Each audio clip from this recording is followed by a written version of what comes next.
again. Welcome back. No, welcome forward into the 820 studio. This is part 2, the core competency for friendship between myself, the artist formerly known as DJ, and Paco. Please enjoy. That person is a total stranger. How to determine that, okay, here's my position, here's my competency, how I determine, one, that I'm solid over here, how to determine if I'm going to get along with that person, how I... All right, now you really asked that question. Yeah. All right, I know when I meet somebody, Yeah. I can tell you in the first 5 milliseconds if I like them or not. Really? And you're the same way. I mean, right? And you guys out there, I mean, feel free to comment. Please. But when you meet somebody, you know right off the bat, hey, you know, this person's cool. Hey, this person's not cool. Now, there's some people that can fool you. Yes. They can make you think they're cool and they're not. Yes. And so that takes a little bit longer, but It comes out in the wash. I think we all have an innate ability to understand who we relate to. Okay, and see, that's the thing. Again, we're kind of like, there's no target in this discussion today, but I have to say this, probably the first time in my life, that's why I love this man who's my brother, because of that honesty, that sincerity, that sarcastic stuff that we have in common, that it doesn't grate on me, mine doesn't grate on him. Somehow it works. I can't tell you how it works or why it works, but I'm telling you, that has persisted for 43 years.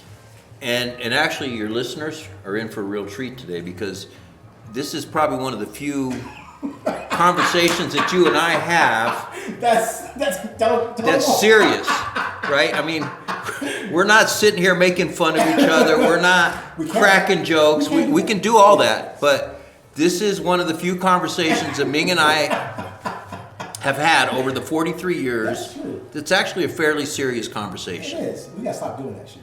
Why? We've been done it for 43 years. I'm 61. You're 61. Yeah. You know, we're in the fourth quarter. The last 60. The last. It might 60. be the last. Okay, he calls it the last 60. I call it the fourth quarter. For the last 60 years, that's cool. Right. Only if I'm, only if I have a brain. But the point is that's how we communicate. Yeah.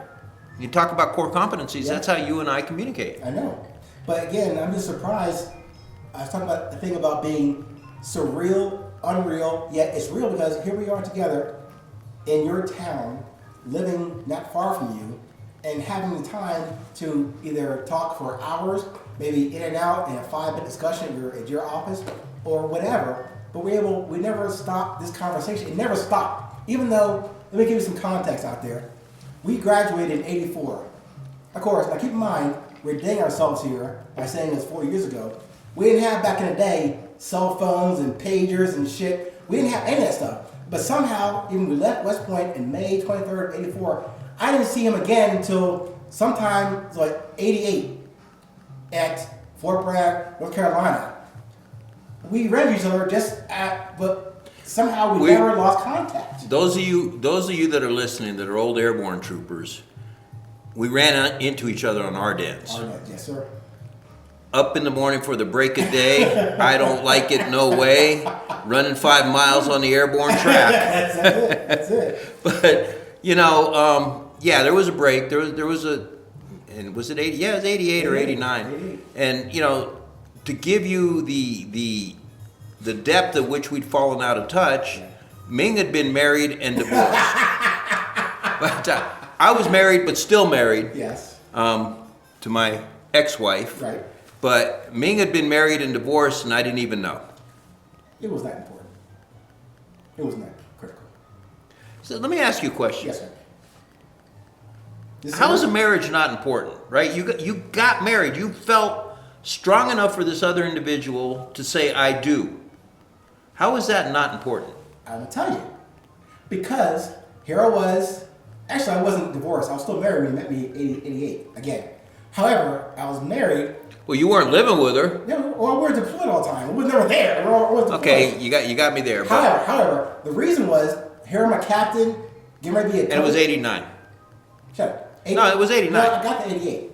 It wasn't 88 because I did command until 89. I was in Germany until 89. Well, then I saw you in 89. Okay, fine. I think it was closer to 90. No, whatever. See, he has problems with time and timelines. I have PTSD. Well, yeah, I do too. Okay. Anyway, here's the point. Just so y'all know, we're both combat vets, so. Somewhere around 88, 89, 90-ish, we reconnected on our dens at Fort Bragg. I was still married to my first wife, and to your question, I was married because I thought, I was a captain, I was a ranger, getting ready to take command. I thought that was the next step in the process. Become a commander, need to have a wife. So I married this lady who met the criteria that I had, very strict criteria. Had to have no children, have a college degree. And she met those criteria, and I got married. You know, the funny thing is Ming's not wrong. In the Army at that time, if you wanted to progress, you had to have a wife. But she had to play the game. What's that called? The company... the woman had to run when you're deployed. Hey, the woman had the rank. She had to run. You had to have a wife, and you know, I had a wife like Ming. I had a wife. She wasn't interested in playing the Army game, which you know, I don't fault her for that. I don't fault her for anything. No, I mean, I'm divorced, but it was my fault. Yeah. Always your fault. Always my fault. Yes. But yes, in the Army at that time, in fact, I remember when I met my current wife, I was living in Germany. The lovely Sandra, for the record. The lovely Sandra. No, it was my ex-wife. I'm talking about the one you're going to met forever. My previous wife was also Sandra. I know, no, she was Sandy. The lovely Sandra is the woman of no... Yes, that's Sandra, my wife, my partner, The my lovely soulmate, Sandra, the damn it. lovely. Thank you. But the point I was trying to make Okay. was Sandy, who was my wife, wasn't interested in playing the Army game, which I don't fault her for because neither was I. Right. But anyway, I was a second lieutenant. Sandy and I started living together, and I had a boss who actually called me in and talked to me about how the Army frowned upon living with a woman and not being married. Yep. And my typical reaction, which is why I'm no longer in the Army, was, F that. Right. I don't care. That's not, this is my business, not theirs. I'm independent and militant. So, needless to say, I'm no longer in the Army. Right. But I did enjoy my time in the Army. Yes. I thoroughly enjoyed my time in the Army. I enjoyed the camaraderie. Yes. I enjoyed the rigors. Yeah. I enjoyed the physicality. And I guess that's why I own a construction company now, because that's the closest thing I can find to recreate being a platoon leader in the Army, outside of the Army. Because I'll be honest with you guys, most people outside the Army, they're milquetoast little bitches. Keep it real. Keep it real. I'm keeping it real. What's your opinion on that? I'm with you, man. They're bitches. You know, I hope I'm not offending the audience. We have to offend. That's what we do. Core competency. We offend? Core competency. But, you know...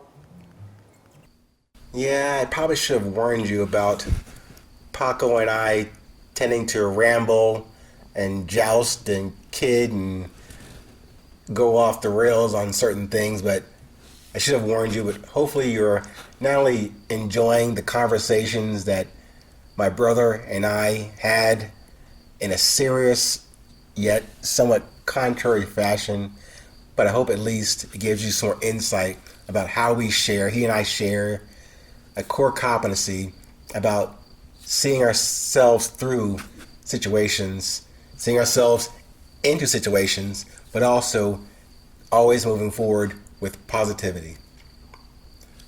Until the next episode, stay current, stay present. It's always 820.